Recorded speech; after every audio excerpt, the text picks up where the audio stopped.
Agora sim. Encerrada a discussão. Para declarar voto. Em votação, para declarar o voto, vereador Schalco. Declarar voto, presidente. Senhor presidente, caros colegas, parabenizar o Citon por todo o trabalho que ele faz à frente da secretaria, trabalho exemplar, sempre falei isso pessoalmente ao secretário, elogiando as diversas ações feitas, uma pessoa que eu penso que deve continuar à frente da secretaria pelo excelente trabalho que ele entrega para Caxias do Sul. Quando a gente fala no banco de esporte, é importantíssimo dar condições às crianças a poderem praticar um esporte, muitos que não têm condições de comprar equipamentos e tudo mais.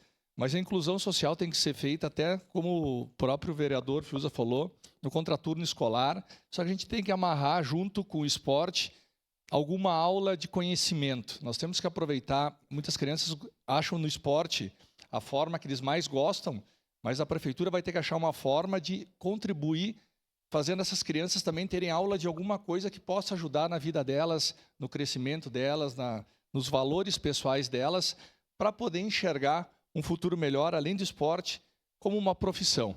Então, a tarefa de casa, Citon, é conseguir unir algo educacional junto com o esporte, que a criançada adora fazer um esporte, mas que possa melhorar a vida dessas crianças, dar um futuro melhor. E o que eu vi em Caxias, em muitos bairros, é o quê?